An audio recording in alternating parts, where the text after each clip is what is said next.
Her name was Lucy. She was 26 years old and lived in a small town near the coast of Ireland. The town was quiet. People knew each other. Shops closed early. Life moved slowly there. When Lucy was younger, she believed life would be simple. She wanted a good man, a small home, a family.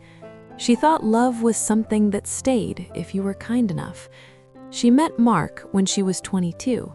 He was 25, tall, with dark hair and a soft smile. He worked at a delivery company. He liked music and old films.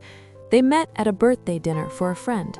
Mark sat next to her and asked simple questions. Where are you from? What do you do? Lucy worked at a local bakery. She woke up early every day and sold bread and cakes to the same people. Mark said he liked the smell of flour on her clothes. She laughed. The next day, he sent her a message. Do you want to get coffee? She said yes. They talked for hours. Mark told stories. Lucy listened. He made her feel seen. After that, they met often. Walks by the sea, cheap dinners, long phone calls at night. After 3 months, Lucy said she loved him. He said it back. She believed him without fear. They were together for a year. They did not have much money, but Lucy did not mind. Love felt enough. Mark held her hand in public. He kissed her forehead when she was tired. He said, "We'll figure life out together." Then, one morning, Lucy felt strange.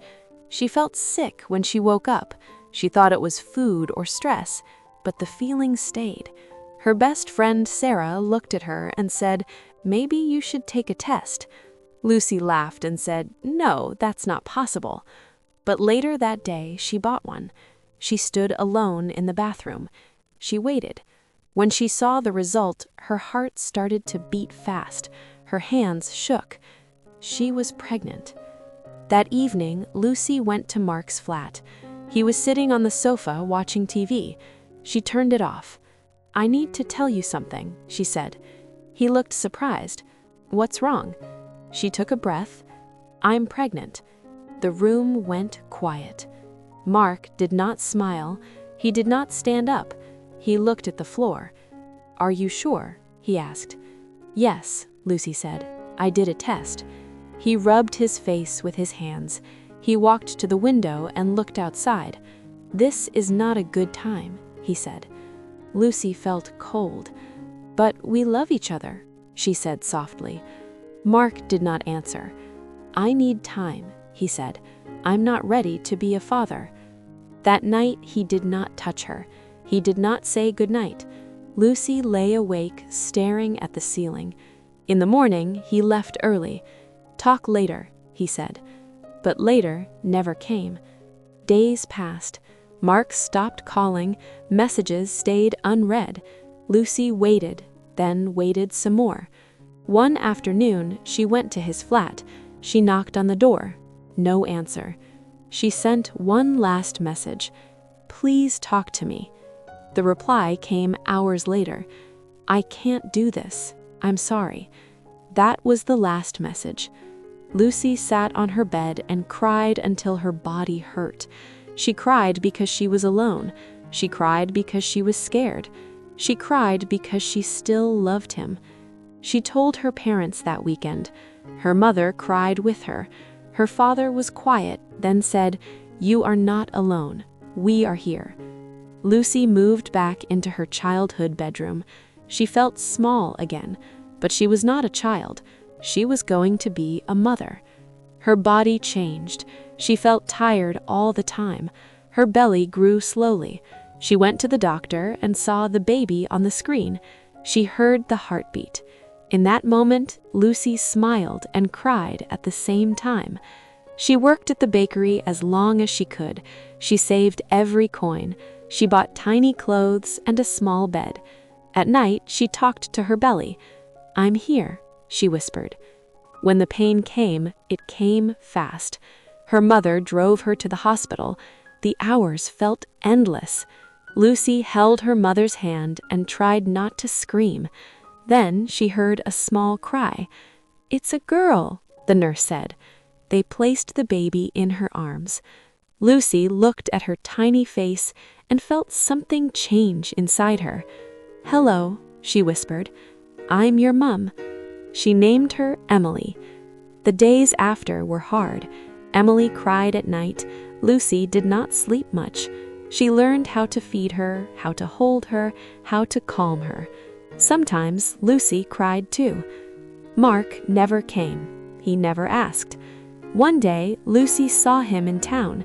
He looked at her, then looked away. He walked past like she was a stranger. Lucy looked down at Emily in her stroller and said nothing. When Emily was 4 months old, Lucy returned to work part-time. Her mother watched the baby. She missed her every minute, but she needed money. She worked, she cleaned, she cared. One evening, after Emily fell asleep, Lucy sat alone in the kitchen with a cold cup of tea. Her body ached. Her eyes felt heavy. She spoke softly to herself. "You are tired, Lucy, but you are still standing."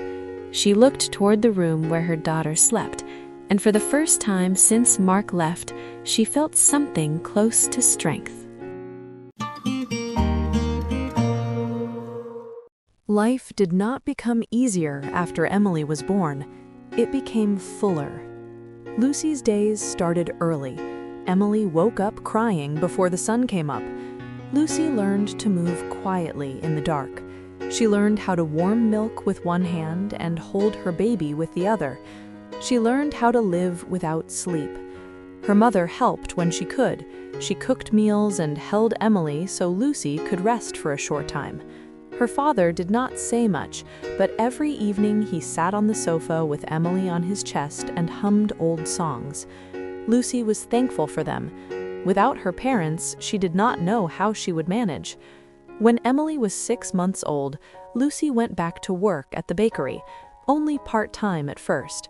She woke up early, fed Emily, and left the house while her daughter was still half asleep.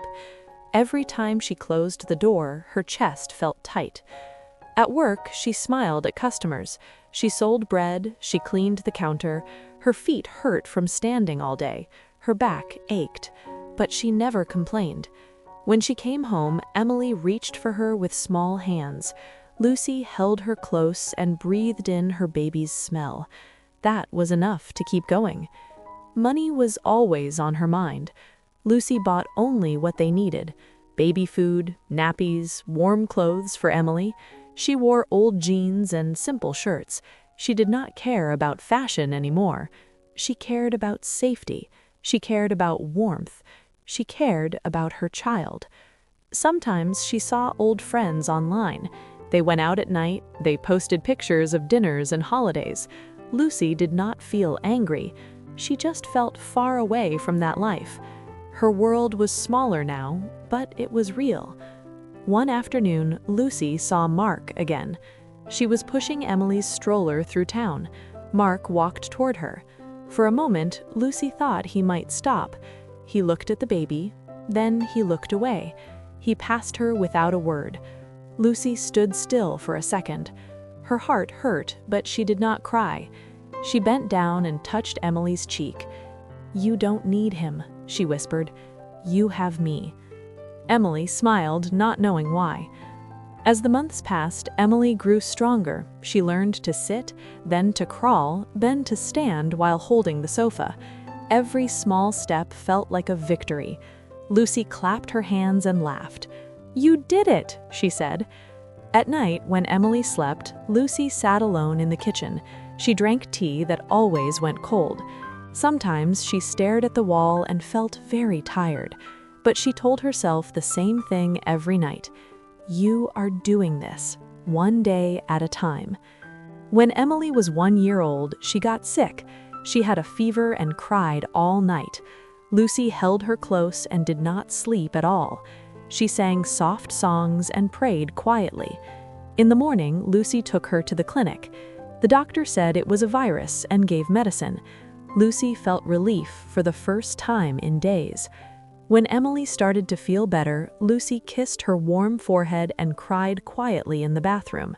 not from fear, from love. Time passed. Emily started to walk. She fell many times, but she always stood up again. Lucy watched her with pride. "You are brave," she said. Emily laughed and clapped. When Emily turned 2, Lucy moved into a small flat the council offered her. It was not big, 1 bedroom, a small kitchen, white walls, but it was theirs. Lucy put Emily's bed next to hers. They ate simple meals, toast, soup, tea. On the first night, Emily dropped her spoon on the floor and laughed. Lucy laughed too. "This is our home now," she said. Life in the new flat was quiet. Lucy worked more hours, she paid rent, she cooked, she cleaned, she read stories before bed. Emily liked the same book every night, the one with animals. "Again," Emily said. Lucy smiled and read it again. Some nights, Lucy felt lonely. She missed talking to an adult. She missed being held. But she did not miss Mark. She did not want someone who left. She wanted peace. One day at work, a woman came to Lucy's counter. She had a baby, too. She looked tired. "It's hard," the woman said. "Yes, but they're worth it." The woman nodded. "You're doing a good job." Those words stayed with Lucy all day. When Emily turned 3, she started daycare. Lucy held her hand tightly on the first day. "Will you come back?" Emily asked. "Yes," Lucy said. "I will always come back." Emily walked inside and did not look back. Lucy sat on a bench outside and cried, not because she was sad, because she was proud. Emily grew fast. She talked more. She asked many questions. "Why is the sky blue? Where do birds sleep?" Lucy answered as best she could. At night, Emily sat on Lucy's lap and listened to stories. She fell asleep holding Lucy's hand. Lucy watched her daughter's face in the dark and thought about the past. The pain, the fear, the long nights alone. She had survived all of it. When Emily turned 4, Lucy worked more hours. She saved money. She wanted to give Emily more. One evening, Lucy came home late. Her mother was there watching Emily. "She missed you," her mother said. Lucy hugged her daughter tightly. That night, Emily asked a question Lucy had feared. "Mom, do I have a dad?" Lucy sat down next to her. "Yes," she said softly, "you do." "Where is he?" Emily asked. Lucy took a breath. "He made a choice," she said. "He did not stay." Emily thought for a moment. "But I have you," she said. Lucy smiled and kissed her hair. "Yes," she said, "you have me." That night, Lucy cried alone in the kitchen. She needed to let it out. A few weeks later, Emily's teacher spoke to Lucy. "She is kind and curious," the teacher said. "You're doing a great job." Lucy walked home with light steps. When Emily started school, she held Lucy's hand tightly. She wore a small backpack and smiled. "Wait for me," she said. "I will," I replied. She watched her daughter walk into the classroom. Lucy sat outside and cried again. Her life was still simple, still hard, still full of work. But it was also full of love. One Sunday, Lucy and Emily went to the park. Emily ran and laughed. Lucy watched from a bench. A man sat next to her and smiled.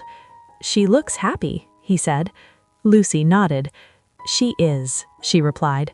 And in that moment, Lucy knew something deep inside her. She had built a life from nothing. She had raised a child with her own strength.